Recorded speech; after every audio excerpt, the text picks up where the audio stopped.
हमारा भी एक जमाना था, खुद ही स्कूल जाना पड़ता था क्योंकि साइकिल बस आदि से भेजने की रीत नहीं थी। स्कूल भेजने के बाद कुछ अच्छा बुरा होगा ऐसा हमारे माँ बाप कभी सोचते भी नहीं थे। उनको किसी बात का डर भी नहीं होता था। पास ना पास यही हमको मालूम था। परसेंटेज से हमारा कभी संबंध ही नहीं था। ट्यूशन लगाई है ऐसा बताने में भी शर्म आती थी क्योंकि हमको डपोर संघ समझा जा सकता था। किताबों में पीपल के पत्ते, विद्या माता के पत्ते, मोर पंख रखकर हम होशियार हो सकते हैं, ऐसी हमारी धारणाएं थी। कपड़े की थैली में, बस्तों में और बाद में एल्यूमिनियम की पेटी में किताबें कॉपियों को बेहतरीन तरीके से जमा कर रखने में हमें महारत हासिल थी।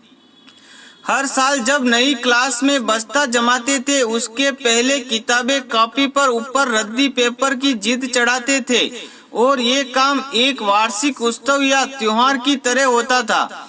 साल खत्म होने के बाद किताबें बेचना और अगले साल की पुरानी किताबें खरीदने में हमें किसी प्रकार की शर्म नहीं होती थी क्योंकि तब हर साल नई किताबें बदलती थी और ना ही पाठ्यक्रम। हमारे माता पिताजी को हमारी पढ़ाई का बोझ है ऐसा कभी लगा ही नहीं।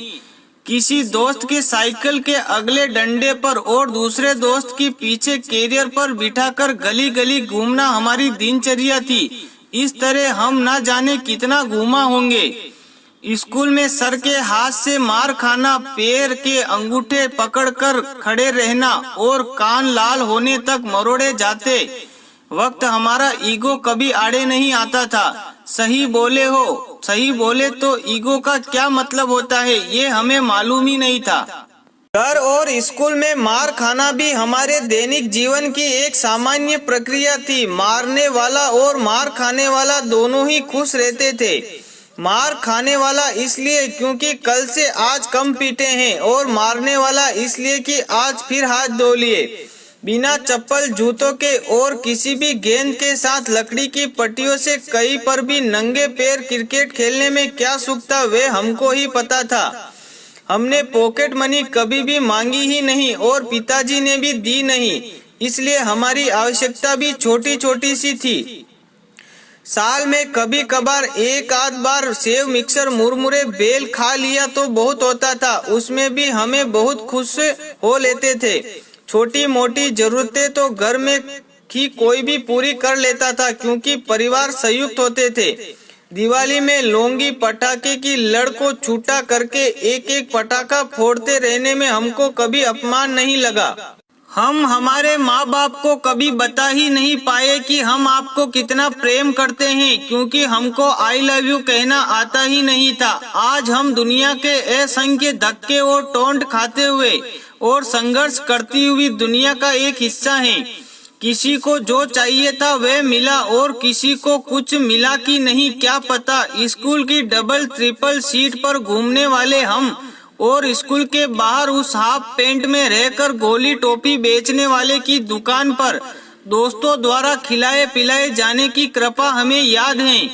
वे दोस्त कहाँ खो गए, वे बेर वाली कहाँ खो गई, वे चूरन बेचने वाली कहाँ खो गई पता नहीं। हम दुनिया में कहीं भी रहें पर यह सत्य है कि हम वास्तविक दुनिया में बड़े हुए हैं। हमारा वास्तविकता से सामना वास्तव में ही हुआ है। कपड़ों में सिलवटें ना पड़ने देना और रिश्तों में औपचारिकता का पालन करना हमें जमा ही नहीं। सुबह का खाना और रात का खाना, इसके सिवा टिफिन में क्या था हमें मालूम ही नहीं है। हम अपने नसीब को दोष नहीं देते। जो जी रहे हैं वे आनंद से जी रहे हैं और यही सोचते हैं और यही सोच हमें जीने में मदद कर रही है। जो जीवन हमने जिया उसकी वर्तमान से तुलना हो ही नहीं सकती। हम अच्छे थे या बुरे नहीं मालूम पर हमारा भी एक जमाना था। दोस्तों कहानी अच्छी लगी हो तो कमेंट में जरूर बताएं और कहानी को ज्यादा से ज्यादा शेयर करें। फिर मिलेंगे एक छोटी सी प्रेरणादायक कहानी के साथ। जय हिंद, जय भारत, जय श्री राम, हर हर महादेव।